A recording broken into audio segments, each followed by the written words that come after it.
The only way they can take this election away from us is if this is a rigged election. When I say that this is not only the most important election in our lifetimes, but the most important election in modern American history, I'm not kidding.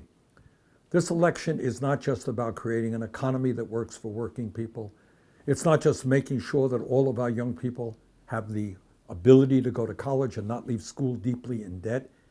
It's not just about the need to guarantee health care to all people and lower the cost of prescription drugs. It's not even about the need to address the existential threat of climate change and take on the fossil fuel industry and move us to energy efficiency and sustainable energy. It's not just about criminal justice reform. It's not just about immigration reform.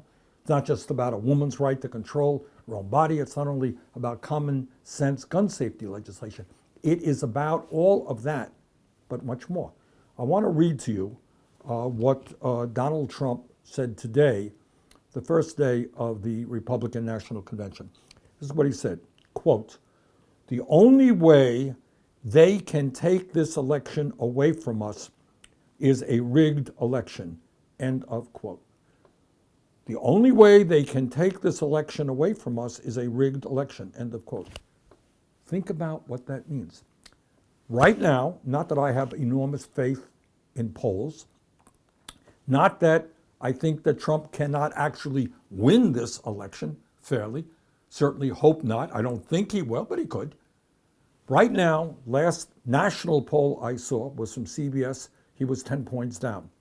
Pennsylvania, 4 points down. Michigan, 5 points down. Wisconsin, 4 points down. Florida, 6 points down. In other words, all over the country, in key battleground states, he is behind, including many states he won in 2016, and certainly he's behind nationally in terms of the popular vote. And then this guy gets up there and says, the only way we can lose this election is if it is a rigged election. I want you to think about what that means. What it means is on election night, Trump wins, well, he wins. But if he loses, from his perspective, he really hasn't lost. Because the election, by definition, that's what he's told us, the only way he can lose it is if it is rigged. And that means that there is a real likelihood, unless he loses by a whole lot, that this guy may not leave office even when he loses the election. We've never had to deal with this in perhaps American history, certainly modern American history. So our job right now is manifold, many, many things we have to do. But anyone out there who's thinking of not voting, who thinks, hey, I disagree with Joe Biden on this issue or that issue, well, I certainly do disagree with Biden on this or that issue. And those are issues that we're going to deal with the day after Biden is inaugurated. But right now, our task is to reach out to our friends, co-workers, family, neighbors, have the largest voter turnout in history, and defeat this authoritarian president. Because this is not just an election on the issues. This is an election on the future of American democracy. And all I can tell you, as the former chairman of the U.S. Senate Committee on Veterans Affairs, I have talked to a whole lot of people going way back, put their lives on the line to defend American democracy.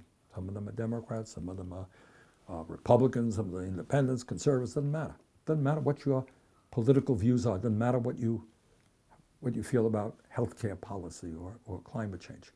What matters right now is the American people stand up and tell this president, sorry, you're not going to destroy American democracy. We're going to work hard, we're going to defeat you, and after you are defeated, you're going to be out of office. Thank you all very much.